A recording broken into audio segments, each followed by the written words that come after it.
Disculpen ustedes la tardanza en el inicio de la conferencia, 10 minutos después,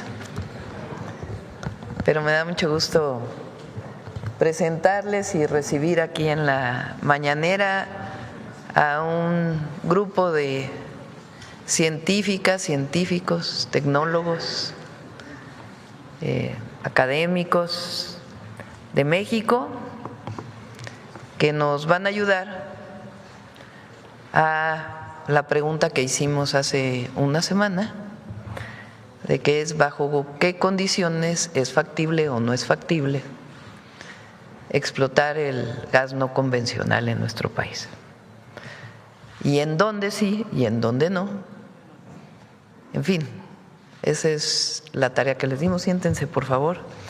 Me da mucho gusto que nos acompañe el rector de la UNAM, el doctor Lomelí. Están aquí cuatro instituciones nacionales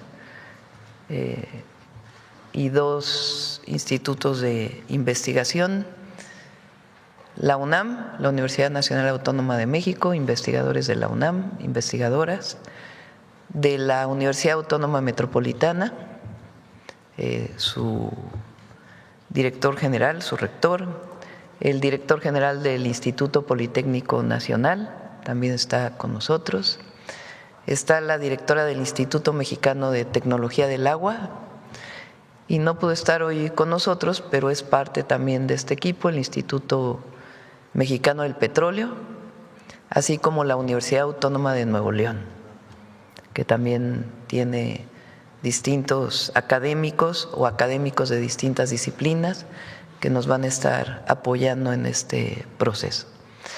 La idea es que, como todos ellos ya conocen este tema, algunos de ellos han investigado aguas subterráneas, otros han investigado geología, otros han investigado tratamiento de agua,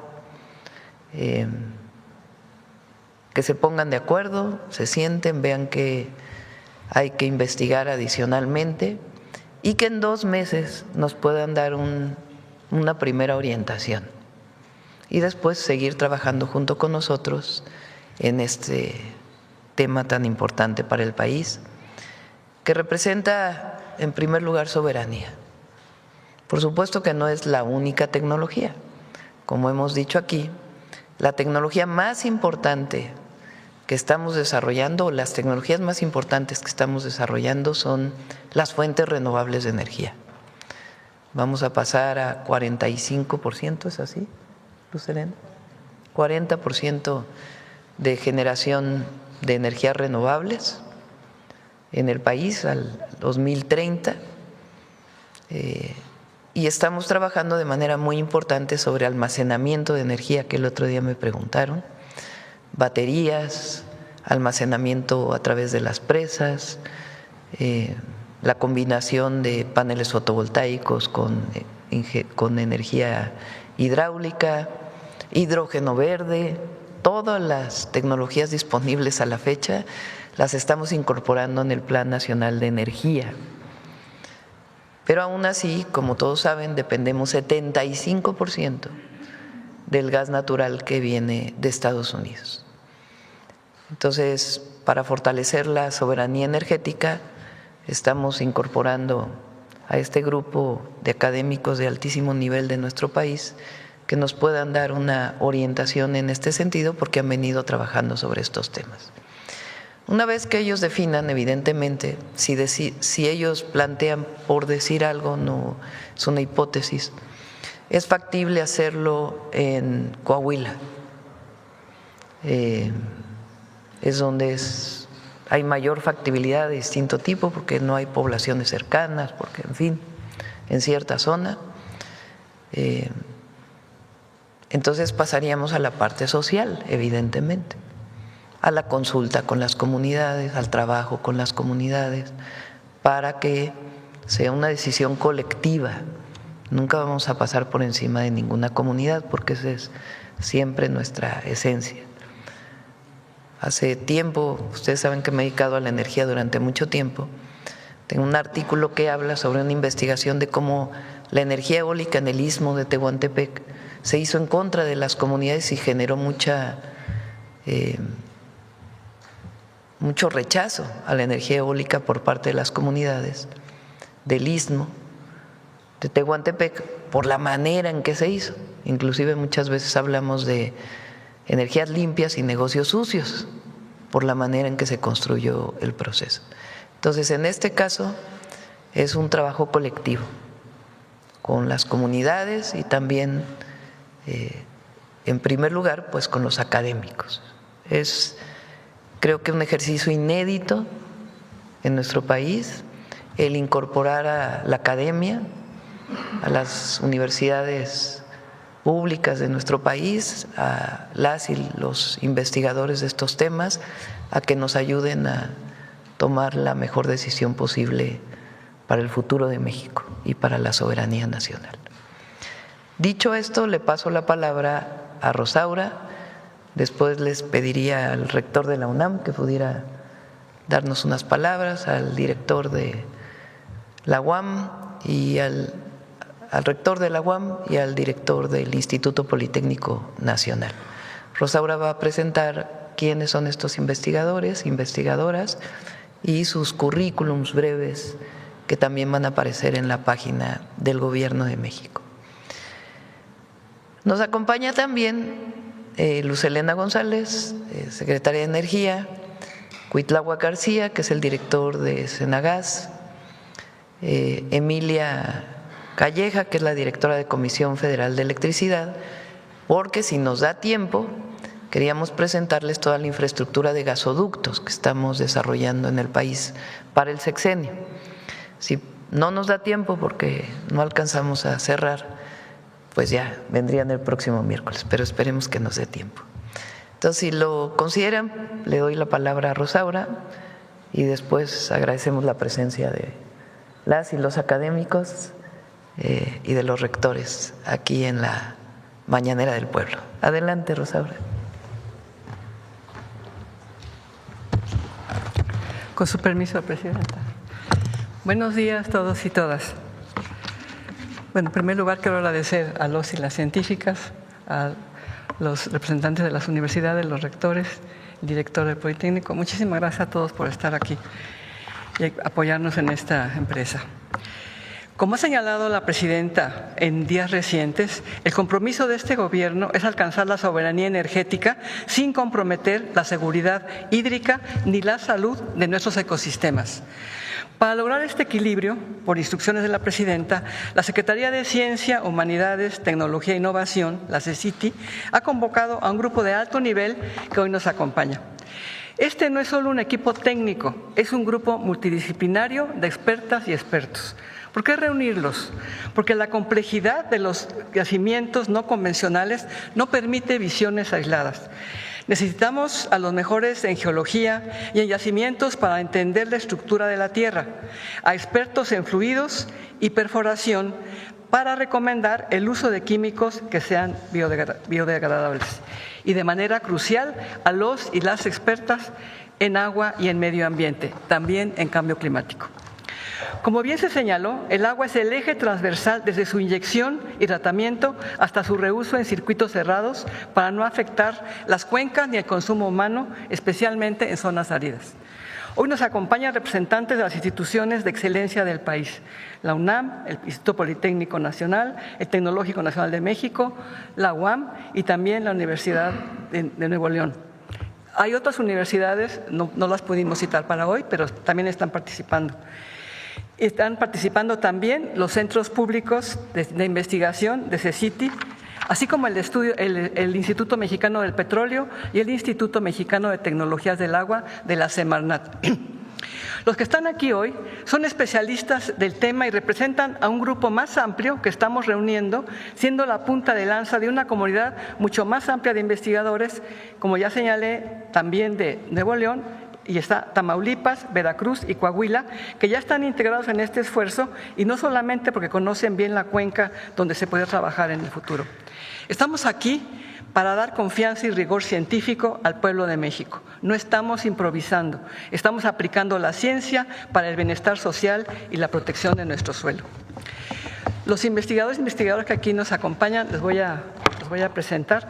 El doctor Carlos Herral de Monreal no está en este momento porque él es un mexicano que trabaja en Canadá, pero que ha aceptado ser parte de este grupo. Es una persona experta en estos temas.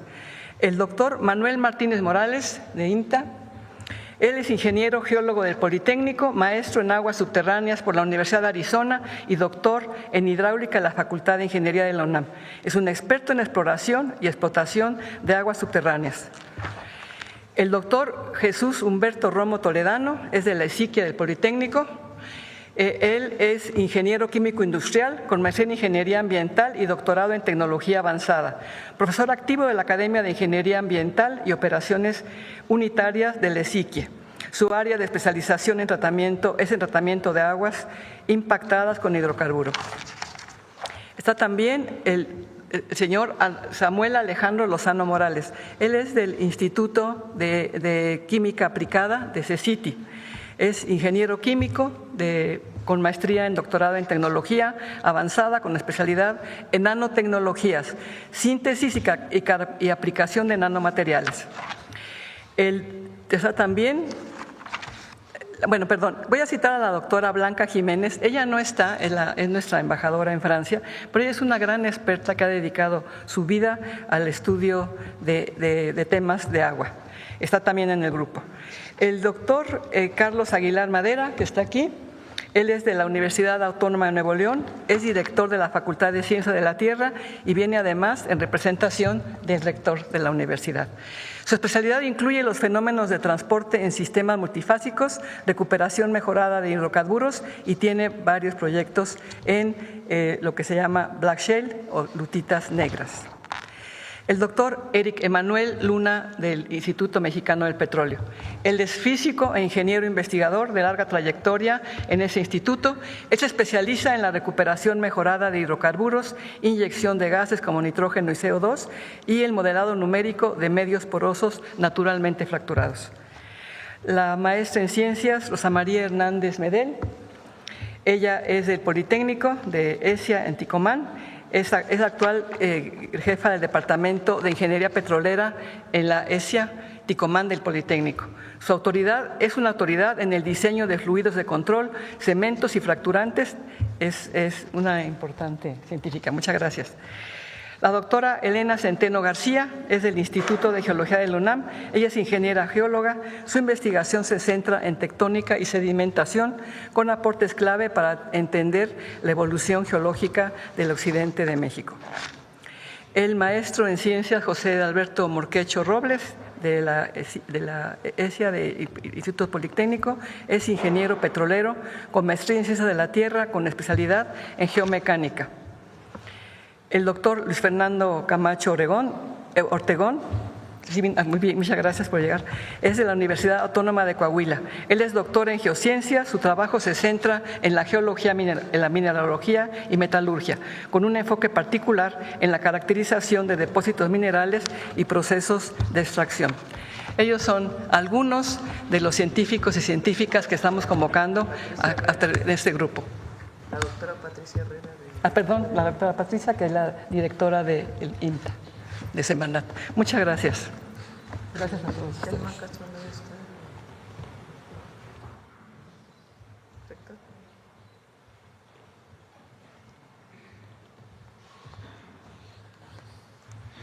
Muchas gracias, muy buenos días. En primer lugar, agradecer a la Presidenta de la República la invitación a participar en este esfuerzo que es del mayor interés para el país. Sin duda se trata de una encomienda en la que las instituciones involucradas y los investigadores e investigadoras que participarán pondremos nuestro mejor empeño para determinar tanto los costos como los beneficios de poder aprovechar este recurso del cual dispone el país. Sin duda, en los costos hay que tomar en cuenta el costo ambiental, el costo social, tener presentes también las tecnologías que nos permiten minimizar esos costos y las opciones para mitigar los costos. Pero es muy importante también en el beneficio no solamente cuantificar la ganancia económica que se puede recibir de aprovechar este recurso, sino su aportación para algo muy importante, que es la soberanía energética del país. Hace unas 3 décadas y media, yo recuerdo que prevalecía la tesis de que no era importante tener gas o petróleo si se podían conseguir a precios competitivos en los mercados internacionales. De entonces a la fecha hemos tenido conflictos que han afectado en diversos momentos de la historia las redes de suministro de gas, de petróleo, de gasolina, que han tenido efectos directos en los precios de estos insumos estratégicos, no solo para la actividad económica, sino para el bienestar de las familias. Y esto nos ha llevado a revalorar la importancia de la soberanía energética. Sí es importante contar con estos recursos, sí es importante no depender en exceso del exterior para disponer de ellos, porque estas redes internacionales de suministro se pueden ver afectadas, como lo hemos visto tan solo en años recientes con los conflictos en Europa y Medio Oriente. Por eso es importante evaluar la posibilidad de aprovechar este recurso con el que cuenta el país. Insisto, lo que van a hacer las y los investigadores es tomar en cuenta todos los costos, las tecnologías existentes y también el beneficio que puede haber a las poblaciones y comunicarlo a la sociedad mexicana. Eso es lo que la presidenta nos ha pedido en su momento que también se haga, pero lo haremos con la mayor responsabilidad. Así que agradezco la posibilidad de apoyar a la República en un asunto que es del mayor interés para todas y todos los mexicanos, y por supuesto que de parte de la Universidad Nacional Autónoma de México estaremos dispuestos a llevar a cabo esta encomienda y todas aquellas que nos sean asignadas para contribuir al desarrollo del país. Muchas gracias, presidenta. Muchas gracias.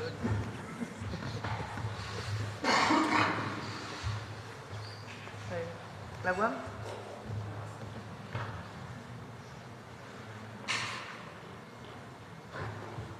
Permiso.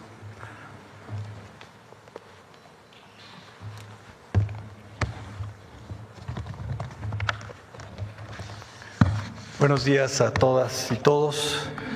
Doctora Claudia Sheinbaum Pardo, Presidenta Constitucional de los Estados Unidos Mexicanos. Agradezco la convocatoria y la oportunidad de dirigirme a la nación. Saludo también a los integrantes del Presidium, a los medios de comunicación, pero sobre todo al pueblo de México. Especialmente agradezco la invitación de la doctora Rosaura Ruiz Gutiérrez, titular de la Secretaría de Ciencia, Humanidades, Tecnología e Innovación, para compartirles el siguiente mensaje. Como rector general de la Universidad Autónoma Metropolitana, acudo a este espacio para dar continuidad a la visión de soberanía energética que el Gobierno de México encabeza y reafirmar que la UAM es uno de los brazos científicos más robustos con los que cuenta el Estado mexicano. Nuestra institución, la Casa Abierta al Tiempo, como siempre, está lista y dispuesta para atender los grandes desafíos de la nación. Coincidimos con el diagnóstico: la dependencia del gas natural importado, particularmente del sur de Estados Unidos, representa una vulnerabilidad que México debe de superar.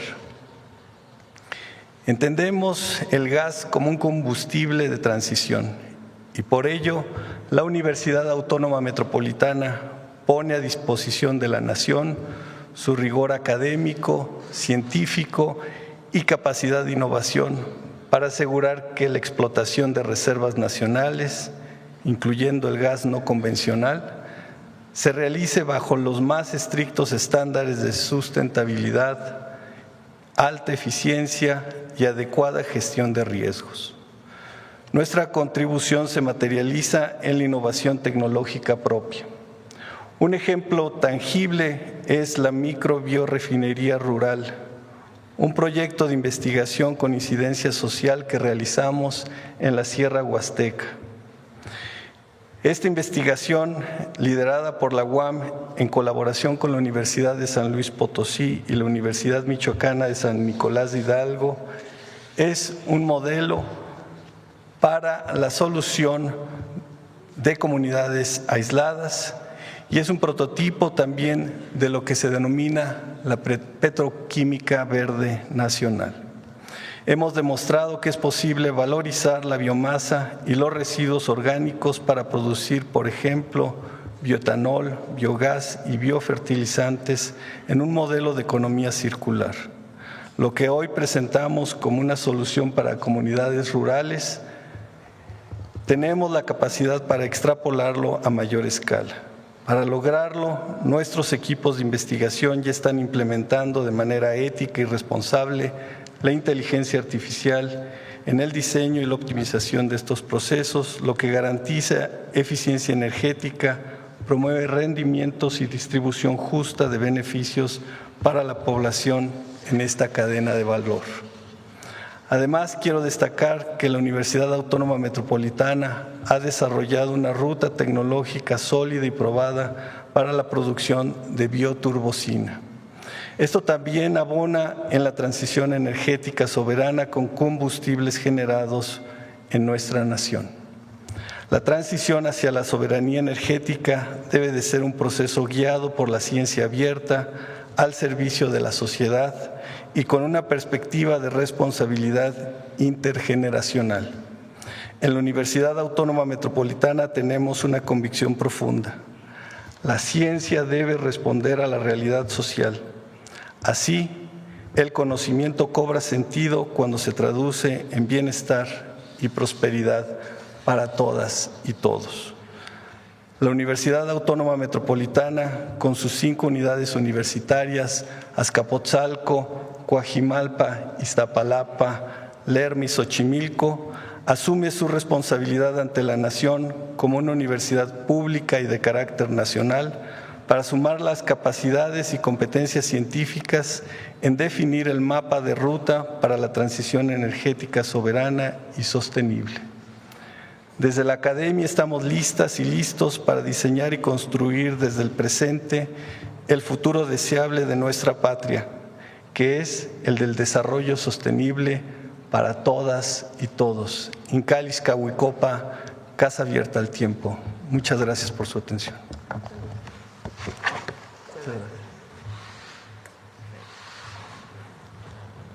Director del polo.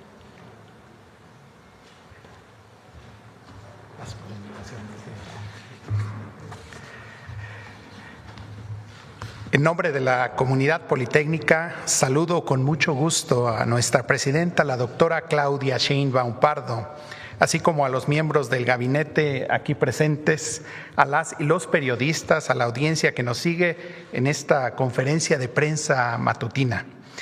Este año, el Instituto Politécnico Nacional cumple 9 décadas en las que ha sido motor del conocimiento científico y técnico de nuestro subsuelo y en el sector de hidrocarburos. Nuestras ingenieras e ingenieros no solo han planeado, diseñado la infraestructura energética que hoy sostiene a nuestro país, también la han defendido en momentos críticos de nuestra historia. Sin embargo, tenemos presente que el prestigio no solo se construye con técnica, sino con una visión de sustentabilidad arraigada en el territorio mexicano. Por ello, ante el reto de la fracturación hidráulica, el Politécnico cuenta con una perspectiva para su integración en el Comité Científico sobre Fracturación Hidráulica, que asume 2 ejes irrenunciables: la evaluación técnica operativa desde la ingeniería de hidrocarburos, perforación y diseño de pozos, donde se suman las fortalezas de formación científicas, técnicas y operativas de 2 unidades que tenemos aquí en la Ciudad de México: la Escuela de Ingeniería Química e Industrias Extractivas, la ESIQUIE, y la Escuela Superior de Ingeniería y Arquitectura, la ESIA, Unidad Ticomán. También queremos decir que ponemos a disposición a nuestros expertos y nuestras expertas en el eje de sustentabilidad y protección de recursos a través de 2 centros muy importantes que se encuentran. Uno de ellos aquí en la Ciudad de México, el CIEMAT, o Centro de Investigaciones y Estudios sobre Medio Ambiente y Desarrollo, y uno en Sinaloa también de gran importancia, el CIDIR Sinaloa. que se especializa en el manejo integral del agua, ordenamiento ecológico territorial, monitoreo de contaminación, política ambiental e impacto de territorios habitados. Finalmente, quiero decirles que una vez más el Instituto Politécnico Nacional pone al servicio de la nación mexicana su compromiso cardenista con la soberanía energética, la protección del medio ambiente y el bienestar de las comunidades, en cumplimiento del mandato que encierra nuestro lema, que es poner la técnica al servicio de la patria. Gracias.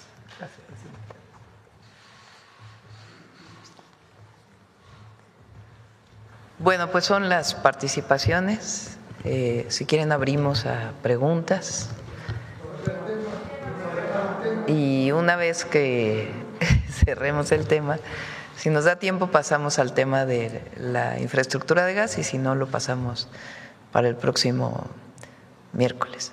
Bueno, vamos de este lado. A ver, el compañero. La Alianza Latinoamericana en contra del fracking, Presidenta, solicita un pronunciamiento de usted y aprovechando que están los académicos aquí de ellos, para garantizarnos que el fracking no es solamente una extensión de contaminación del agua, que produce cáncer, produce sismicidad, y aprovechando que el rector de mi UNAM, como es la UNAM de usted, pues nos diga si él puede contradecir a la Alianza Latinoamericana contra el fracking como punto número 1. Hace una semana y después en varias conferencias dije lo siguiente: ¿qué nos hace pensar nuevamente en el gas no convencional? Que durante muchos años dijimos no es necesario el gas no convencional y tiene impactos ambientales graves, sobre todo relacionados con el agua. Utiliza mucha agua y se contamina el agua. Eso siempre lo planteamos. ¿Qué nos lleva a decir, a ver, ¿por qué no analizamos otra vez el gas no convencional? Dos temas sustantivos. El primero es la soberanía energética. Nosotros consumimos gas no convencional. México consume gas no convencional. Está a 100 metros de la frontera, nada más que está en Texas. 75% del gas que consume México es gas no convencional, solamente que se explota en Estados Unidos. O sea, ya estamos consumiendo gas no convencional. Eso es lo primero. Lo segundo, bueno, y con la soberanía, como bien dijo el rector, pues la situación actual, lo que vivió Europa hace algunos años. Por supuesto que tenemos muy buena relación con el gobierno de Estados Unidos y queremos seguir teniendo muy buena relación y lo vamos a seguir haciendo. Y vamos a resolver las diferencias que tengamos siempre, porque son nuestros vecinos, porque allá viven 40 millones de mexicanos y porque tiene que haber una política de buena vecindad y porque tenemos siempre que buscar la paz, la cooperación sin subordinación. Pero nosotros tenemos que ver por la soberanía de nuestro país energética, igual que Estados Unidos ve por la soberanía energética de los Estados Unidos. Entonces eso es lo primero. Consumimos 75% del gas que consumimos, el 75% del gas que consumimos es gas no convencional, solo que viene de Texas. Segundo, en varias reuniones que hemos tenido con el equipo, Pemex, el Instituto Mexicano del Petróleo, el Instituto Mexicano de Tecnología del Agua, lo que hemos estado observando es que hay una innovación enorme en este tema, que permite que ya no se usen químicos tan contaminantes, que se usen químicos biodegradables y también el reciclamiento de agua y muchas otras tecnologías alrededor de ello. Entonces eso nos hace ver que hay que voltear a ver nuevamente al gas no convencional con ojos de soberanía y con ojos de reducción al máximo de los impactos ambientales. No digo cero impacto ambiental porque no hay ninguna actividad humana que sea de cero impacto ambiental, sino la reducción y la mitigación de los impactos ambientales. Entonces, con esos ojos es que estamos volviendo a ver el gas no convencional y, por supuesto, si hay reservas, dónde hay reservas, si es factible la explotación, en dónde, bajo qué técnicas y bajo qué condiciones. Ese es un tema. Entonces, a todos aquellos movimientos legítimos que están contra el fracking, en primer lugar les decimos, estamos involucrando a los mejores científicos de México, académicos, en distintos temas, para que nos digan si en efecto hay nuevas tecnologías para la explotación del gas no convencional y en dónde sería viable explotarlo. Porque hay gas no convencional en distintas regiones de México, pero a lo mejor tiene más impactos ambientales en uno que en otros, o tiene afectación a la población en unos que en otros, en una primera visión. Y después seguir trabajando con ellos y ellas para que nos puedan seguir asesorando y orientando. Eso es lo primero.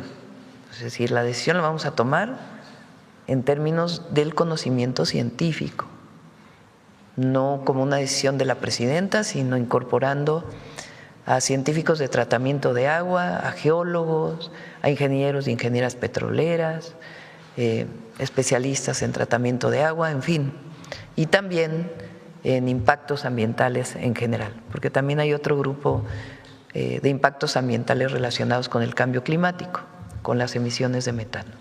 Entonces, es un grupo interdisciplinario que queremos que nos ayude a ver si en efecto hay nuevas técnicas, innovación de técnicas y qué impactos puede tener y en dónde sería en todo caso factible. Eso es lo primero. Lo segundo, no vamos a hacer nada contra la población nunca. Tenemos que, si se decide explotar, como decía, en Coahuila, por decir algo. Digo Coahuila, ¿por qué? Porque del otro lado está una cuenca que sabemos que tiene gas y que incluso Estados Unidos, al sacar el gas, o las empresas de Estados Unidos, al sacar el gas, pues no sabemos qué tanto gas están sacando de este lado, porque finalmente está, aquí los geólogos que me corrijan, pero está en el Jurásico, o sea, está a 3.000 metros de profundidad, ¿no? Más 3.000 kilómetros de profundidad, más 3.000 metros de profundidad, perdón, 3.000 metros de profundidad. Entonces, por eso planteó Coahuila, pero hay otras regiones del país. Entonces, si vemos que es factible en esta zona, con esta tecnología, bajo estas condiciones, pues hay que hablar con la población de esa zona. Es decir, ¿estás de acuerdo? ¿No estás de acuerdo? Estos son los impactos que va a haber, cómo se incorporan las comunidades, qué beneficios habría para las comunidades en caso de que fuera así. No vamos a hacer nada en contra de una comunidad, no somos gobiernos de antes que olvidaban a las comunidades y que no las incorporaban en la toma de decisiones. Entonces, eso es lo que le decimos a los grupos que durante muchos años han luchado contra el fracking. Yo misma durante muchos años dije el fracking no, pero cuando veo las nuevas tecnologías, la situación del país en términos de la dependencia, pues lo peor que podemos decir es solo no, sino a ver, vamos a averiguar si en efecto hay nuevas tecnologías, menores impactos ambientales. Ahora, ¿estamos apostando el futuro de México a eso? No. Y por eso qué bueno que el rector de la UAM lo menciona, porque hay muchas otras desarrollos tecnológicos vinculados con lo que se llaman tecnologías verdes o renovables, que también el objetivo es orientarse hacia ellas. Lo que no queremos pues es cerrar la puerta al futuro de México y a la decisión soberana que tenemos que tomar pues en momentos en donde estamos viendo que cada vez dependemos más de un energético del exterior. Y la segunda y última pregunta, Presidenta. La antecesora de la Secretaria de Energía y ahora sucesora del exgobernador de Veracruz, Cuitlagua García, se pronunció por desarrollar 2 plantas nucleoeléctricas similares a Laguna Verde. ¿Cree que esa pudiera ser la alternativa? Bueno, la nuclear también tiene otros problemas, también ambientales y de otro tipo. Por lo pronto, estamos planteando las renovables e investigar si tiene una posibilidad viable en términos de sustentabilidad y de la propia geología y de costos la explotación del no convencional. Solamente considerar, para concluir, Presidenta, el tema de la región de Vaca Muerta en Argentina, que es deleznable, usted lo conoce, para que no se repita ese capítulo en México.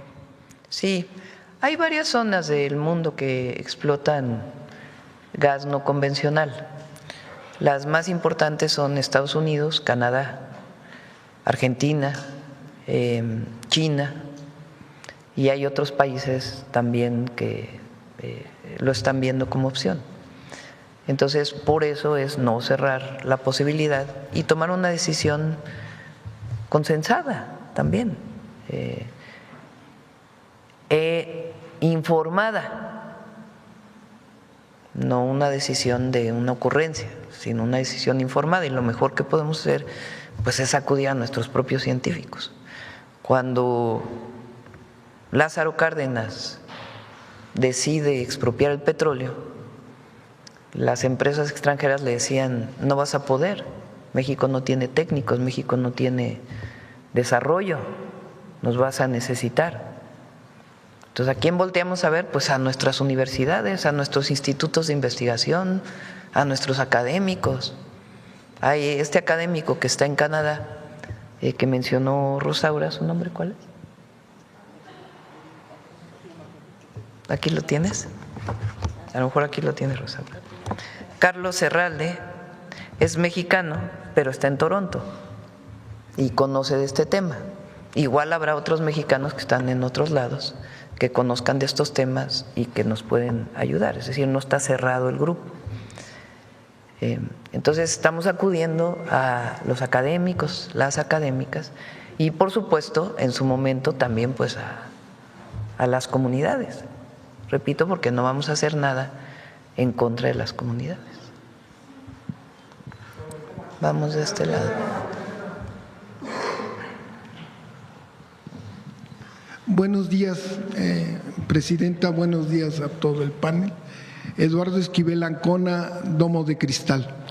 En Domo de Cristal hemos estado investigando qué alternativas hay para el fracking. Hay uno que se llama waterless fracking, fracking sin agua.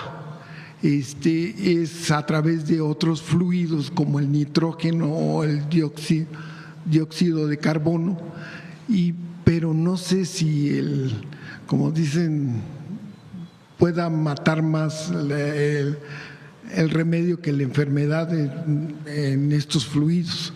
Esa sería mi primera pregunta. ¿Alguien de los científicos que está por aquí quiere comentar algo?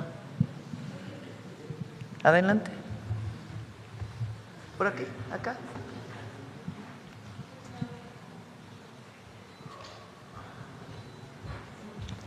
Gracias, buenas tardes a todas y a todos. Efectivamente, en el Instituto Mexicano del Petróleo traemos proyectos de fracking con CO2 espumado o dióxido de carbono espumado. Dependiendo de la formación en que se usen, dan buenos resultados similares al agua o mejores que al agua. Vamos a trabajar seguramente en esos temas también en este comité. A ver, de este lado y luego te doy la palabra a ti. Adelante. Perdón. En una segunda pregunta, en Texas ya llevan varias décadas explotando el fracking. Este fracking en Texas, pues es frontera, ¿no está afectando el medio ambiente también del lado mexicano? ¿Alguien que...? No hay investigaciones, digamos, de los posibles impactos ambientales de este lado de la frontera de la explotación del otro lado. Y si hay, pues hay que revisarlos para poder comentarlo.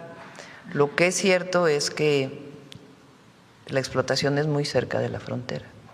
Como está a 3,000 metros, no sé si alguien quiere. Adelante, por favor.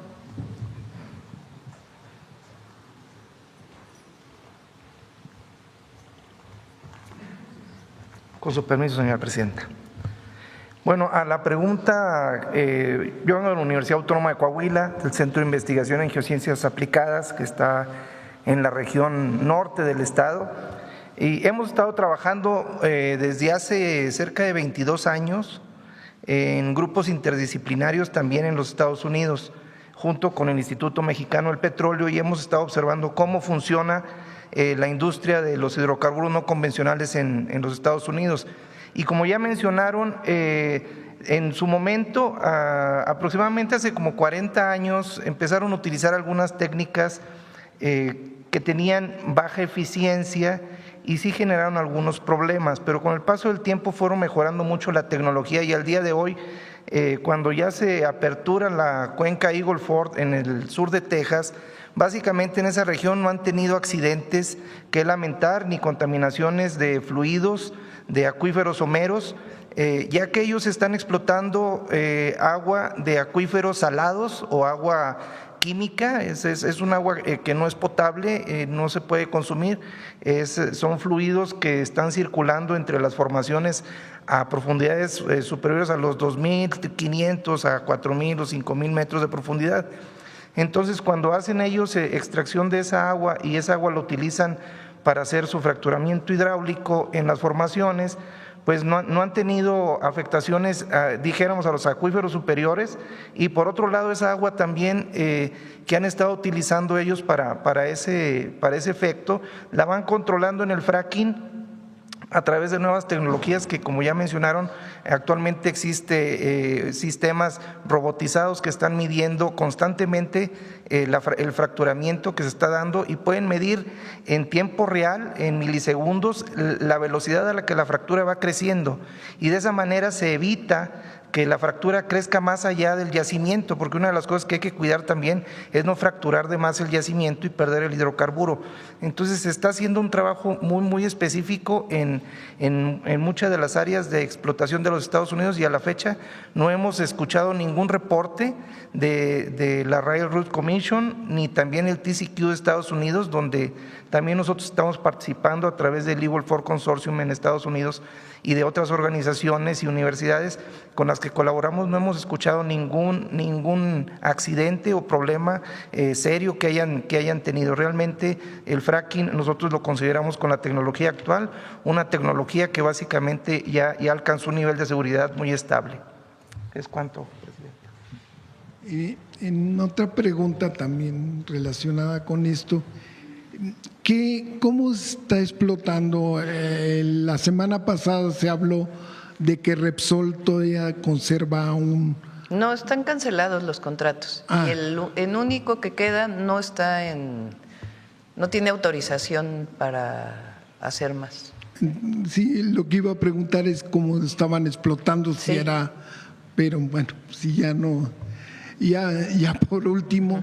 Lo que está viendo en Domo de Cristal, así investigando, no solo es el problema de que no hay gas, que estamos importando, tenemos una tremenda dependencia del gas natural importado, pero otro problema que estamos viendo son los almacenamientos, que dijo usted que la semana que viene van a hablar de esto, pero podríamos adelantar algo, porque hay también que buscar formas, ¿no? Yacimientos en desuso que pueden almacenar gas natural, hay otras. ¿Qué se está explorando ahorita en México para tener este almacenamiento de gas? Si quieren, nos concentramos ahora en el tema y el tema de el grupo de investigadores, y después seguimos hablando en otras mañaneras de gas. Algo importante que no mencionamos es que Pemex está haciendo un trabajo muy importante para recuperar el gas que se quema en la atmósfera, porque todavía se quema gas en la atmósfera, y la explotación de gas convencional en los pozos que no tienen que ver con fracturación. Entonces, ese programa se está invirtiendo en ello y se está desarrollando. Este tema, la decisión, pues queremos tomarla de manera colectiva. Muchas gracias. Gracias. De este lado, a ver, sobre el tema.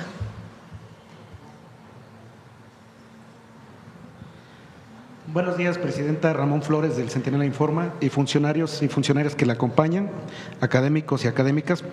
Presidenta, considerando las limitaciones técnicas, ambientales y de costos del fracking, preguntarle qué portafolio de tecnologías y fuentes como renovables, almacenamiento energético, modernización de Pemex y en la Comisión Federal de Electricidad, así como eficiencia energética, está priorizando su administración para sustituir la producción potencial de hidrocarburos no convencionales y asegurar la soberanía energética, y bajo qué métricas de autosuficiencia, reservas y seguridad del sistema se evaluará su viabilidad en el mediano y largo plazo. Son cerca de 15,000 megawatts, ¿no? ¿O más? 16,000 megawatts. A ver, Emilia, ¿por qué no nos platicas de qué tamaño es el sistema eléctrico nacional y cómo va a crecer?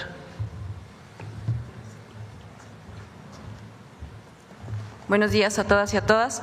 Con su permiso, Presidenta. Como bien lo menciona la Presidenta, nuestro plan de expansión incluye básicamente una ampliación muy grande en el tema de energías renovables. Estamos hablando de los contratos mixtos y privados que también a través de la CENER se están evaluando y están ya también en factibilidad y en su fase de ingeniería y desarrollo, en donde estamos teniendo un interés por el incorporarse como socios de CFE de cerca de 17,000 megawatts.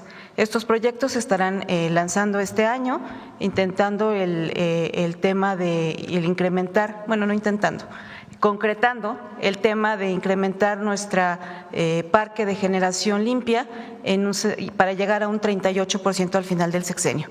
Con todo esto estamos también dando con las centrales de energía firme, como son los ciclos combinados y algunas centrales que aún tenemos de tecnologías convencionales que básicamente también queman gas, pero es el que le da en el soporte, y estamos incorporando también tecnologías de almacenamiento para poder tener una estabilidad en la red al momento de la transición, que salen las energías renovables durante los periodos donde no hay aire o que termina la luz solar. Muchas gracias, Presidente. ¿Qué tecnologías hay en renovable que estamos desarrollando? Primero, pusimos una regla al cambiar la Constitución y la ley de Comisión Federal de Electricidad y la Ley de Energía, que es 54% de la generación eléctrica tiene que ser pública y 46% privada. Y en el despacho de energía eléctrica tiene prioridad lo público. Eso es algo que está en la ley y es parte de nuestro proyecto de transformación, de recuperar la soberanía también en términos de que el pueblo de México tenga la propiedad de las empresas y tenga la mayoría en la generación. Eso es algo que ya se aprobó y todo el Plan Nacional de Energía nos está llevando no solo a eso, sino a tener incluso mayor proporción de las plantas de energía. El presidente López Obrador compró las plantas de Iberdrola y con ello amplió la capacidad de la inversión pública o de la planta de generación pública con respecto a los privados. Eso es lo primero y eso se va a mantener y así vamos a seguir trabajando. Lo segundo, la prioridad la tienen las energías renovables. Es decir, lo que más vamos a generar ahora es con energías renovables. ¿Qué son las energías renovables? Pues las que la fuente primaria de energía es hasta cierto punto infinita, porque el sol pues siempre va a estar ahí. El viento siempre va a estar ahí, el calor de la tierra siempre va a estar ahí. Entonces, la biomasa que puede utilizarse bajo ciertas condiciones también siempre está ahí. La basura pues se puede utilizar siempre también bajo ciertas condiciones ambientales. ¿Cuáles son las fuentes que estamos desarrollando más? La solar, el sol, con distintas tecnologías también, la eólica, el viento, la geotermia, el calor de la tierra, esencialmente. ¿Qué estamos poniendo como condición? Bueno, y la repotenciación de las plantas hidráulicas que ya existen. ¿Qué estamos poniendo como condición? Que todas tengan almacenamiento de energía, es decir, baterías. ¿Qué tipo de baterías? También hay distintos tipos de baterías. ¿Para qué sirven las baterías? Cuando está el sol se genera electricidad, pero también la puedes almacenar en las baterías. Entonces, todas tienen seguridad para la inyección a la red y baterías. Esas son las condiciones que Comisión Federal de Electricidad y el Centro Nacional de Control de Energía definió como condiciones mínimas para el desarrollo de las renovables. Entonces, es lo principal. Además, nosotros dijimos 1.8 millones de barriles diarios de petróleo, no más. Todo lo demás tiene que ser renovable.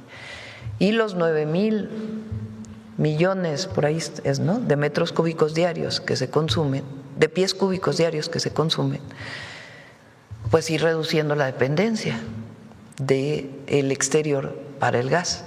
Para ello, ¿qué hacemos? Recuperar el gas de la atmósfera. La producción de nuevos pozos pues también nos da gas y hay que recuperarlo todo. Algunos pozos directos de gas que todavía existen, convencional en nuestro país, y analizar las tecnologías para el gas no convencional. Ese es el programa integral. Muchas gracias, presidente. Sí. Adelante. Buenos días, estimada presidenta. Buenos días a todo el grupo de científicos, a todos los periodistas que nos acompañan, a la audiencia que nos escucha. Soy Raúl Benet, de la Red de Radios Comunitarias de México, Radio Tepoztlán, y de Rompeviento TV. Tengo varias preguntas, pero la primera, veo la composición, es muy sorprendente del panel de académicos y expertas, expertos, sobre todo expertos en el tema, pues en los temas de extracción, de perforación, los temas, digamos, de los químicos del agua, pero bueno, los rectores, ¿no?, muy sorprendente, pero siento que es un panel que ya está, digamos, completamente orientado a una decisión tomada. Porque, y esa sería, digamos, la primera pregunta. Originalmente, cuando se había presentado este tema, yo había entendido que se estaría como abriendo una discusión para ver si convendría transitar hacia o entrar en este tema del fracking en México. Ahora, bueno, pues por la composición y por todo lo que se ha dicho, ya no estamos, y esa es la pregunta, la primera pregunta que tengo, ya no estamos en esa etapa de preguntarnos si se puede o no hacer fracking, sino más bien ya estamos en una siguiente etapa, se va a hacer fracking, se va a extraer, y lo que estamos preguntando es dónde y cómo, pero no ya abandonamos o ya pasamos por esa etapa. ¿Es así? ¿Ya es una decisión tomada? No. Por eso estamos consultando a los científicos. Rosaura no leyó los otros currículums de quienes no está aquí presente, pero son parte del grupo. Hay personas del Instituto de Ciencias de la Atmósfera y Cambio Climático, especialistas en atmósfera y cambio climático, que es muy importante, y hay más científicos vinculados con el agua, incluso muchos que han hablado en contra de esta forma de extracción del gas. Hoy presentamos los que están aquí. No sé si tengas los currículums de las otras personas que no vinieron hoy, pero que ya fueron contactadas. Sí, no pudieron venir todos ni todas por razones, es que lo hicimos un poco rápido porque es el tema importante. Pero los científicos y las científicas tienen diferentes posiciones, evidentemente, en este tema también. Y la idea de la presidenta es formar un grupo donde inclusive ella me pidió, incluye a gente crítica, incluimos de todo. Y hay personas que se dedican, mencionaba la doctora, al Instituto de Ciencias de la Atmósfera, donde hay un grupo muy importante de cambio climático, por ejemplo. Está Telma Castro, por mencionar algún ejemplo, no pudo venir, pero hay gente de todas las áreas. Ahora, no hay una decisión tomada, pero sí hay una necesidad de entender el tema desde la ciencia, desde el conocimiento. El conocimiento avanza día a día, todos lo sabemos, y cada vez más rápido. Y ha habido, ya han visto, yo soy bióloga, soy filósofa de la ciencia, no trabajo este tema. Sin embargo, sí he visto cómo han cambiado las tecnologías en muchísimos temas que antes eran impensables. ¿Sí? Entonces, me parece que esperemos que este panel discuta, se pongan de acuerdo y les vamos a entregar sus conclusiones, pues por lo menos la primera parte en 2 meses que nos pidió la presidenta. Son 12 por lo pronto. Sí. Son 12, ¿no? 12, sí, son 12, pero tenemos otras personas también. Están la gente de Coahuila, que vino un representante, pero hay otros. En total eran 17 personas que tenemos. Gracias. Miren, les voy a poner un ejemplo. Perdón que, pues, como es mi tema, la energía. Cuando yo estudié la maestría, yo salí de la Facultad de Ciencias donde nos conocimos, con Rosaura también. Entré a la Facultad de Ciencias en 1981, venía del CCH Sur. Y salí de la Facultad de Ciencias, me recibí hasta el 90, por cierto, para todos los que, porque tuve a mi hija, en fin, terminé mis materias por ahí del 86. Y después me metí a la maestría en Ingeniería en Energía. Cuando yo estudié la maestría, entré creo que en el 90 a la maestría, si mal no me acuerdo, 89, no sé, por ahí. Creo que 89. Había un ingeniero que daba clases ahí. Bueno, con Víctor nos conocimos desde la Facultad de Ciencias y luego en la maestría y luego él se fue al doctorado a Francia. Y yo me fui a Estados Unidos. Víctor es más grande que yo, por cierto.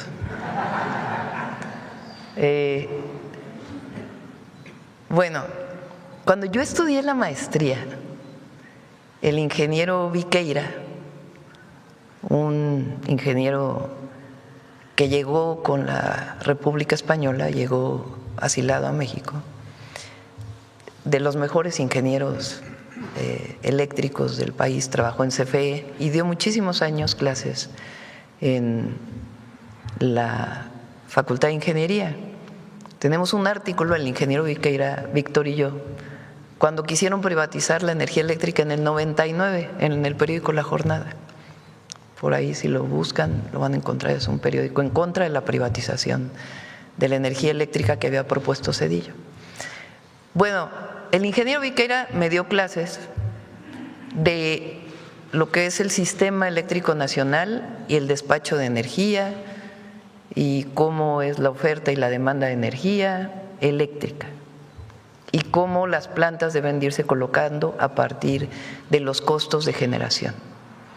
En aquella época era un teorema así: no es posible el almacenamiento económico de la energía eléctrica, ¿cierto o no? Eso estudié yo. No se puede almacenar la energía eléctrica de una manera costo económica, digo costo eficiente. Se tienen que planear los sistemas energéticos para que en el momento que generan, en ese momento se tiene que consumir.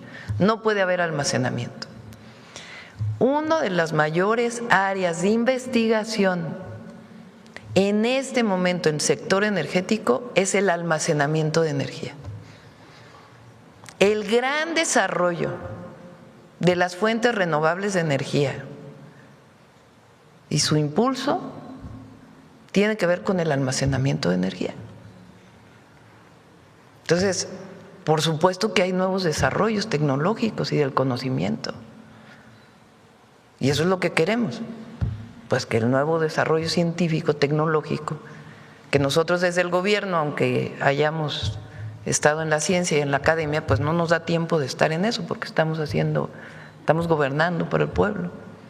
Pero hay muchos académicos, muchas instituciones académicas extraordinarias en nuestro país que nos pueden ayudar. Entonces, por eso es este grupo interdisciplinario. Yo todavía le di clase a Juan Vidal, es mi alumno de doctorado, trabaja de subsecretario de hidrocarburos en la Secretaría de Energía. Creo que todavía les enseñé eso, ¿no? Que no se podía almacenar, o sea, ya de maestra del posgrado de ingeniería, todavía yo enseñaba eso. No les estoy hablando de tantísimo tiempo. Entonces, por eso no nos cerremos, veamos si es factible. Como otras tecnologías, no es solamente el gas no convencional, estamos trabajando también con las instituciones académicas en todo el plan Nacional de Energía. Gracias, presidente. Entonces entiendo a lo mejor que no es una decisión tomada, pero digamos hay un gran interés en avanzar hacia allá. Y, por cierto, sí tenemos un gran almacén de energía que es el sol y ese hay que Sí, ir hacia pero allá, ¿no? el sol genera cuando hay sol. Cuando hay sol. En la noche no genera. Sí, y de acuerdo. necesitas energía eléctrica en la noche, por eso hay que almacenarla. Sí, de acuerdo. Pero entonces no es una decisión tomada, estamos yendo hacia allá, se está buscando cómo sí hacerlo, y en ese sentido mi siguiente pregunta tendría que ver con el hecho de que, bueno, el comité, la comisión, el grupo de científicos, pues sí está muy claramente formado, si bien se ve que hay algunas otras personas, como dice la doctora Rosaura, que pueden ser críticas o que han tenido una visión crítica, y otras personas que están más relacionadas con temas de cambio climático. Sin embargo, la comisión en su conjunto se ve que es muy fuertemente favorable. Y bueno, de hecho, hacia la fractura hidráulica. Así está conformada, aunque podría haber algunos que fueran críticos, ¿no? Sin embargo, a mí me parece que hay temas que cuando menos no se han visibilizado o están muy marginados y que deberían de estar siendo centrales, ¿no? Todo el tema, por ejemplo, de la oposición social que ya ha habido y no, digamos, nada más basada en mala información ni nada, sino que existen organizaciones, comunidades indígenas, no solo organizaciones, digamos, como la Alianza Mexicana contra el Fracking y muchas otras que tienen una larga trayectoria y también tienen ciencia muy, muy fuerte, sino que también ya de entrada sabemos que hay una cantidad importante de comunidades que han sufrido los daños ya por lo que se hizo en el pasado y que están totalmente opuestas. O sea, ya no es una cuestión de imaginarnos que puede llegar a haber una oposición. Entonces, en términos de la composición de la comisión, yo sí veo que le falta una parte, o cuando menos no se ha visibilizado, muy sólida en términos de lo social, ¿no? Y también en términos de impactos, por ejemplo, en salud. Nos dice el ingeniero que nos hizo favor de dar una respuesta, que en particular en esta cuenca de Eagle Pass en el sur de Texas no ha habido accidentes graves, pero sí tenemos, hay más de 2.500 reportes agrupados en los Estados Unidos de los impactos sociales, ambientales y en salud de las actividades a lo largo de estos años de la fractura hidráulica.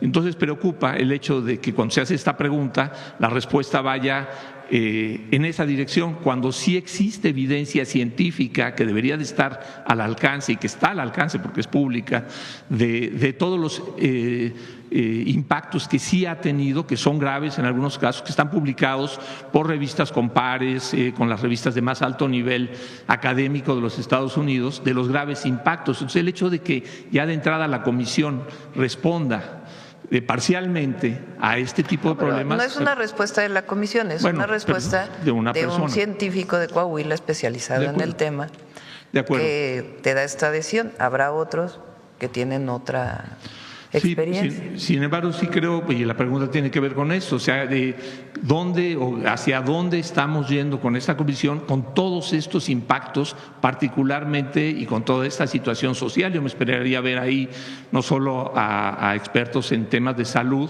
pero sobre todo expertos y a responsables en temas de consulta indígena, de participación ciudadana. Pero eso se va a hacer. Por eso yo dije que no vamos a hacer nada en contra de las comunidades. Nada. Pero ya de entrada hay una oposición. Nada vamos a hacer en contra de las comunidades, porque nosotros no somos así. Te pongo un ejemplo. Mi idea era que el Polo de Bienestar, de Desarrollo Económico, de Economía Circular, estuviera en Hidalgo, en Tula. Se trabajó con la comunidad, se hizo una consulta pública y la comunidad dijo, no, aquí no queremos ese proyecto aquí, queremos otros. Ah, muy bien. La comunidad dijo que no. Nos buscamos otro sitio en donde pueda haber otra posición. Y tomamos en cuenta además lo que nos dijo la comunidad para el nuevo polo de bienestar que estamos planteando. Entonces nosotros no vamos a hacer nada en contra de las comunidades. La consulta indígena la hemos hecho, ahora que estamos haciendo los trenes al norte, hemos hecho cerca de 100 consultas indígenas con las comunidades, garantizar que pase el tren. Y si la comunidad nos dice por aquí no, es imposible, se busca otra vía alterna. Entonces nosotros no vamos a hacer nada en contra de las comunidades, eso debe quedar claro. Lo primero es ver la viabilidad técnica, científica, porque a lo mejor el grupo nos dice, pues fíjense que en México sí se puede hacer con reciclamiento de agua, pero te cuesta 200 veces lo que te cuestan otras tecnologías. Bueno, pues va a ser muy difícil, ¿verdad? Porque no hay los recursos necesarios, no va a ser viable económicamente. Entonces, lo primero, por eso dije, en 2 meses que nos den una orientación, si hay nuevas tecnologías, cuánto cuestan esas tecnologías, es viable o no, y después seguimos trabajando, no es que en 2 meses empieza el primer pozo, no. Seguimos trabajando una vez que haya una primera orientación de la viabilidad, y tampoco vamos a forzar una decisión a la comunidad científica, ni estamos escogiendo científicos que ya tienen una decisión tomada. Ahora, es evidente que en el grupo científico tiene que haber ingenieros, ingenieras que han estudiado la fracturación, porque ni modo que no, ¿verdad? Y en México la viabilidad, las reservas, porque a lo mejor nos dicen, miren, no hay suficientes reservas, en realidad el estudio no es suficiente. Pero nosotros ni vamos a cerrar los ojos frente a lo que hay publicado de las condiciones negativas que provoca esta extracción, ni tampoco le vamos a cerrar la puerta a las comunidades.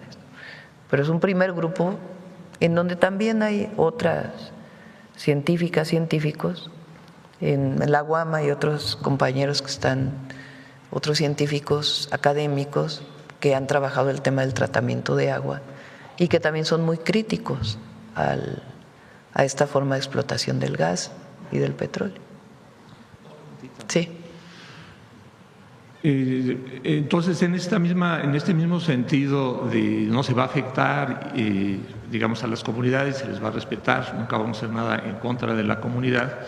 Yo quisiera preguntar, es un tema de importancia nacional, ¿no? Todo el tema de la soberanía energética está en la historia de México desde hace casi un siglo, es importantísimo, la sociedad está muy politizada, muy involucrada. Desde la expropiación petrolera, supongo que desde antes, hay un gran interés en esta discusión, en el resultado de lo que presente esta comisión, de estos debates que se están dando, porque son muy grandes. Y mi pregunta sería si se está contemplando, si sería pertinente, sería posible, yo creo que sería necesario, llevarlo a una consulta pública, las consultas, no solo las consultas de la Secretaría de Medio Ambiente o en este caso ASEA, o bueno, sí que es parte de la Secretaría de Medio Ambiente, o de las consultas indígenas, sino una consulta nacional, una consulta popular, y que una vez que se tengan, como yo pienso que se tendría que tener el resultado de esa comisión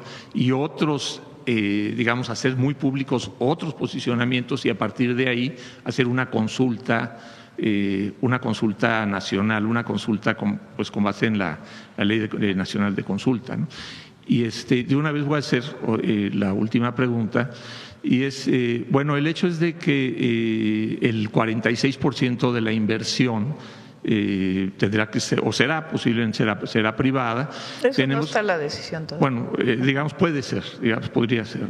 El hecho es de que en México, si bien tenemos cierta fortaleza, pues toda la inversión en términos de maquinaria, en términos de expertise, en términos de financiamiento, es muy probable que todo venga del extranjero, o que una parte significativa, no todo, venga del extranjero y particularmente de las grandes empresas petroleras de los Estados Unidos y del Golfo Pérsico, pero sobre todo de los Estados Unidos. Y ahí, en este tema, estamos a punto de llegar a firmar o de estar en la etapa de revisión del TEMEC. Y ahí a mí me preocupa mucho el hecho de que ya hemos enfrentado en el pasado políticas o decisiones políticas que se tomaron hace 20 o 30 años y que ahorita nos están demandando por miles millones, o sea, 1.500 millones de dólares por una autorización de una empresa norteamericana que se le dio una autorización y que después, bueno, ellos reclamaron que todo lo que reclaman pues esas empresas, ¿no? Ahí preocupa mucho que ya estamos a punto de volver creo que esas cláusulas, el artículo, el capítulo 14 y sus anexos 3 y 4 del TEMEC, pues siguen teniendo esta preferencia, digamos, o esta facultad que tienen las empresas energéticas norteamericanas de demandar a México por todo el tema pues por este tipo de temas, ¿no? Cuando por ejemplo, si ya se les dio una autorización y una población se opone, y eso ha ocurrido en la historia de México una y otra vez, y se detiene una inversión, pues vamos a enfrentar una situación muy dura de demandas de estas empresas norteamericanas y bueno, preocupa mucho el futuro. Digamos, ya no diría yo la incertidumbre, la certeza de que va a haber conflictos sociales y ambientales a la hora, son 10,000 pozos al menos, y es una cosa que viene también de algunos de los científicos favorables a la fractura hidráulica, que hablan de que al menos estarían perforando 10,000 pozos, tomando en cuenta la declinación tan rápida que tiene esta tecnología, ¿no? Que en pocos meses o años declina 30, 40, 50% un pozo, y esto significa, según los mismos expertos favorables al fracking, que se estarán perforando entre 10,000 y 30,000 pozos. Entonces, la cantidad de conflicto social. Nada más. Estás llegando a conclusiones ya. Bueno, eso se ha presentado ya por parte de algunos expertos. A ver, porque sí es importante. Fíjate, justo antier estaba yo leyendo, porque me he puesto a leer mucho sobre este tema. Ya no se requieren tantos pozos. Hay nuevas metodologías de extracción. Eso, ya no se requieren tantos pozos por el tipo de tecnologías nuevas que hay. Segundo, tú estás diciendo que vamos a meter a las empresas transnacionales a explotar petróleo a México. ¿Quién ha dicho eso? ¿Cuándo he dicho eso? ¿Eso no va a ocurrir? Hasta ahora, todos los contratos que hemos hecho de nuestra administración, que no vienen del pasado, incluso el presidente López Obrador. Bueno, con el presidente López Obrador se hizo el proyecto Trión, que es el proyecto en aguas profundas con Australia, que ya está perforando en aguas profundas. Ese lo hizo el presidente López Obrador, bajo ciertas condiciones, evidentemente favorables para el pueblo de México. Los contratos mixtos que se han hecho en Pemex, con condiciones absolutamente favorables para el pueblo de México, son empresas nacionales que han trabajado hace mucho tiempo en Pemex. Entonces, vamos uno por uno, por uno, por uno. O sea, ¿cómo creen que nosotros que hemos luchado tanto vamos a entregar el petróleo a las empresas transnacionales? Pues no somos Calderón, no somos Peña. O sea, no va a haber, digamos, no van a ser las empresas hay tecnologías que tienen ellos que probablemente se tengan que usar, pero ¿bajo qué condiciones? Pues es algo que nosotros no vamos a entregar nuestros recursos naturales al extranjero, imagínense. O sea, ¿cómo creen? Si es la esencia de la transformación. Lo que no podemos hacer es seguir dependiendo 75% de nuestro gas, de gas no convencional de Texas, y ampliar esa dependencia.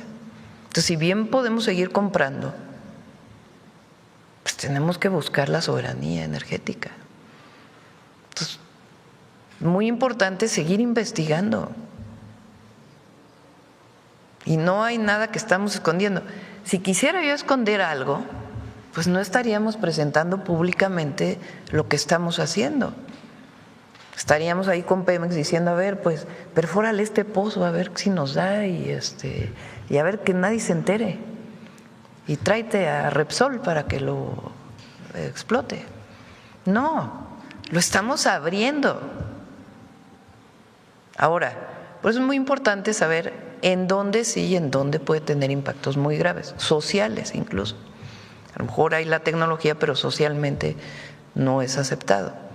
Una vez que también definamos en qué cuenca es factible realizarlo, pues también ahí debe haber una consulta en la zona a partir de las características que se desarrollan con las comunidades de la zona. Entonces, por eso vamos paso por paso y buscamos pues que sea lo más pronto posible, por si decimos sí y bajo estas condiciones, pues que tengamos tiempo para dejar un programa de largo plazo para el país. Sobre la consulta nacional. Pues hay que ver si es consulta nacional o es una consulta en la zona en donde puede haber esta explotación, porque finalmente van a ser las comunidades afectadas. Entonces, vamos una por una. Y a todos los grupos ambientalistas que se oponen a la fracturación hidráulica, lo que les decimos es vamos a tomar una decisión responsable y obviamente vamos a escuchar a todos. Y vamos a consultar en su momento pues también a las comunidades en donde sea factible desarrollar esta tecnología o no. A lo mejor en 2 meses nos dicen los científicos, ¿saben qué? Pues no, es muy caro, imposible. Solamente es factible económicamente lo que se hacía hace 20 años. No, bueno, pues ese sí, pues va a estar muy difícil. Pues muchas gracias, presidente. Gracias, Ramón. Gracias. Bueno, vamos una más por acá y si quieren, yo creo que hoy vamos a cerrar con esto y si le parece a Luz y a todos los demás, porque si no, la otra parte del gas lo presentamos el próximo miércoles. A ver, la compañera. Buenos días, presidenta. Elia Cruz de La Hoguera. Solo quisiera hacerle unas preguntas de precisión sobre el tema. Decía hace un momento que no se iniciará como de inmediato la explotación en caso de que haya una opinión favorable a este fracking de bajo impacto. Entonces, ¿cuándo se iniciaría? ¿En cuánto tiempo proyectan que pudiera empezar? Lo primero, y si así lo consideran el grupo científico de académicos, académicas, es que nos puedan dar una orientación en 2 meses, que nos digan. Sí es factible hacerlo, pero para disminuir los impactos ambientales se requiere reciclamiento del agua. O sí es factible hacerlo, pero con el CO2 espumoso. No sé si se dice así, espuma de CO2. Sí es factible hacerlo, pero bajo estas condiciones. Sí es factible hacerlo, pero solo es factible socialmente hacerlo en estas regiones mientras no se desarrolle más la tecnología. Sí es factible hacerlo, pero cuesta 3 veces más que lo que cuesta esto. O de plano, no es factible hacerlo porque los impactos ambientales son muy graves en estas zonas. Entonces, lo que queremos es una primera orientación en 2 meses. ¿De quiénes? Pues de personas que ya han trabajado esto, porque si traemos personas que nunca han trabajado esto, pues apenas se estarían enterando. Y personas que sean muy críticas también o que no estén de acuerdo. Pero son especialistas en tratamiento de agua, especialistas en la explotación de este tipo de recursos, especialistas en distintas áreas que nos puedan dar una orientación. A partir de ahí lo presentamos públicamente y decimos la siguiente etapa es esta, o ya no hay siguiente etapa. Sobre la siguiente etapa pues ya definiríamos si fuera factible, en qué lugar, bajo qué tecnologías, quién las tiene, cómo contratarlas, etcétera, etcétera, pues ya seguiríamos hacia adelante y bajo qué consulta a la sociedad. Pero ahora mismo no hay un tiempo en este estimado. momento no hay una explotación de gas no convencional, por eso pusimos 2 meses, que nos puedan dar una primera orientación. Estamos en abril, en junio, hacia finales de junio, digamos, principios de julio, que nos den una primera orientación y a partir de ahí ver si vamos al siguiente paso y cuáles serían los siguientes pasos en caso de ser positivo. Presidenta, la semana pasada usted mencionaba que se plantearía un esquema de contratos mixtos en caso de que fuera factible. Ahorita mismo le comentaba al compañero que sería que no con empresas extranjeras, pero las empresas extranjeras son las que tienen la tecnología. ¿Cómo se haría entonces? Es que hay muchas maneras de contratación y Pemex las tiene de toda la vida. Entonces puede contratar una tecnología, no necesariamente el beneficio del petróleo asociado a la contratación de la tecnología. Y además yo no dije va a ser con contratos mixtos. Me preguntaron, ¿lo va a explotar solo Pemex o puede haber otras opciones? Y dije, también puede ser que sean contratos mixtos. ¿Y bajo qué condiciones? Pues también hay que revisarlo. Entonces, incluso la compañía de Reforma me dijo, oiga, pero eso va a ser una dependencia tecnológica. Y dije, bueno, México depende tecnológicamente pues, en muchas áreas. En la generación eléctrica compramos todas las turbinas. Hay producción que no hay en México, que solamente hay en el extranjero y la importamos. En fin, para mucha de la producción en salud, los tomógrafos pues no se producen en México, los compramos de Europa. Que deseamos que se fabriquen en México, sí, por eso es el Plan México. Pero por lo pronto pues sí dependemos de muchas empresas en la tecnología.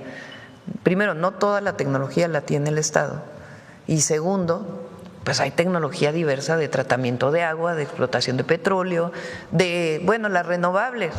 La mayoría de las baterías en el mundo las fabrica China. ¿Queremos que aquí se fabriquen baterías? Sí, pero pues importamos una parte de China, porque si no, no podría haber coches eléctricos, porque no podríamos importar esa tecnología. Entonces, somos un país abierto al mundo y desde toda la vida se ha utilizado tecnología. ¿Qué deseamos? Que haya transferencia tecnológica, sí. Por eso nuestra visión, incluso la UNAM nos está ayudando en esto, con la Facultad de Economía, estamos diseñando de largo plazo una política industrial para el país que nos permita pues, que se produzca más en México y que la ciencia y la tecnología de nuestro país nos permitan desarrollar también al país. Por eso es el autolínea, para que nosotros… Ayer me presentaron el avance de la autolínea, me decían, de los 7 países del mundo que más autos produce, de los 7 países, México es el 7º país en la producción de automóviles, México es el único país que no tiene una marca propia. Todos los demás, Estados Unidos, China es el primero, Estados Unidos el segundo, India, Europa, Alemania, en Europa, Corea, todos tienen una marca propia, nosotros no. Había una marca propia en la época del desarrollo estabilizador o del milagro mexicano posterior que se hizo el American Motors. El Renault era mucho diseño mexicano. Nada más que todo eso se vendió, se abandonó esa política en México. Entonces, ¿qué queremos? Pues tener nuestro propio vehículo, nuestra marca. Ahí vamos, poco a poquito. Que mientras tanto vamos a tener que importar muchos componentes porque no se hacen aquí, pues sí, pero la idea es que poco a poco sea 100% nacional. Pero en todas las áreas hay importación y hay patentes de tecnología. Las medicinas que tomamos, las que compramos para el sistema de salud de nuestro país, pues son patentes, muchas de ellas internacionales. Todos nos inyectamos en su momento con una patente de AstraZeneca, una patente de Pfizer, una patente de Sputnik, una patente de Cuba. Pues, ¿qué queremos? Que haya patentes mexicanas y por eso la vacuna patria, que seguimos trabajando en ella, en la planta sobre todo de producción, que es lo que todavía se tiene que desarrollar un poco más, pero la patente está. Entonces, por eso trabajamos con el POLI, con la UNAM, con el Tecnológico Nacional de México, que tiene pues muchísimos científicos. Pero sí, patentes, pues hay muchas patentes internacionales de tecnología que hay que utilizar. ¿Cómo contratarlas? Pues ya será el siguiente paso. Entonces, ¿esta tecnología la contrataría Pemex y Pemex operaría todavía la explotación? No sabemos, todavía no llegamos todavía a eso. Estamos en la primera etapa. ¿Es factible o no es factible? Y si es factible, ¿cómo? ¿Y dónde? En esa etapa estamos. Pero descartamos que vaya a venir empresas extranjeras a explotar gas no convencional a México. Esa es la siguiente etapa, pero lo que no vamos a entregar es nuestros recursos naturales al extranjero, eso sí, ¿no? Es más, eso está en la Constitución. Presidenta, igual, de darse el fracking, ¿qué beneficios tendría los mexicanos? ¿Costaría menos el gas al ya no tener una dependencia de otros países o no, porque se sigue fijando el precio a nivel internacional? Más que el precio, para todas y todos los mexicanos, por supuesto, es la disponibilidad, el que haya gas en nuestro propio territorio. Eso es importantísimo para todas y todos los mexicanos. Pero la soberanía es un asunto de todas y de todos. No solamente es un beneficio individual, es un beneficio colectivo. Y es la patria, es la nación, es el futuro de México. Eso le compete a todas y a todos los mexicanos. A todas y a todos. Por eso, cuando se nacionalizó o se expropió el petróleo, todas y todos los mexicanos, o la gran mayoría, había algunos conservadores que se oponían y que formaron un partido en la época, de ahí viene el PAN, que se opusieron a la decisión del pueblo de México y de Lázaro Cárdenas, en contra además pues de muchos intereses extranjeros. La soberanía, por eso el pueblo de México masivamente salió a apoyar la expropiación y dio lo poco que tenían para poderle pagar a las empresas extranjeras.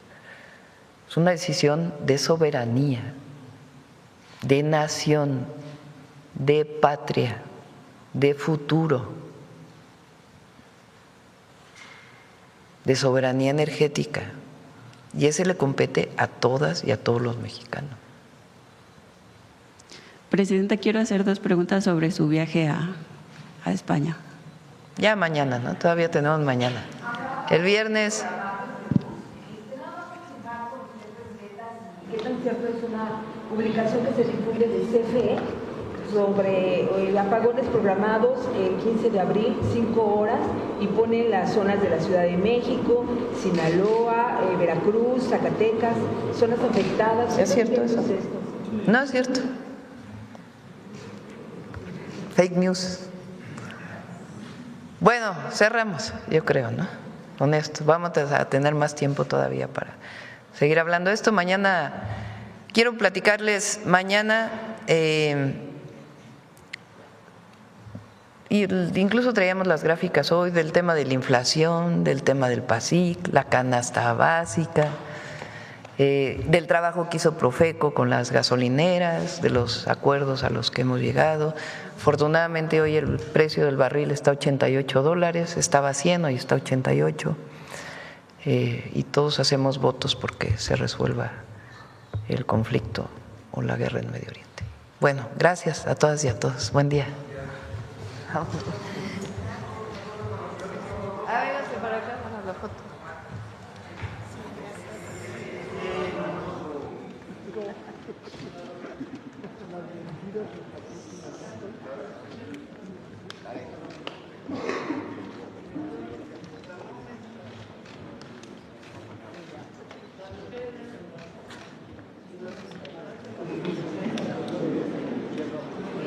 Hacia su derecha, por favor. Más a su derecha, por favor. Quiten el atril. Más poquito. En el atril, quiten el atril. Zapatitos adelante. Aquí, por favor.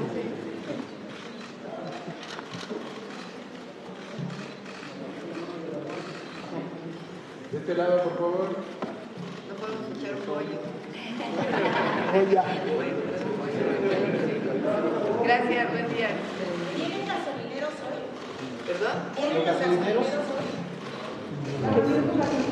No, es el martes de la próxima semana. Mañana veo PASIC, productores y comercializadores. Y el martes de la próxima semana gasolina. Gracias. Mañana se va a Madrid, presidenta.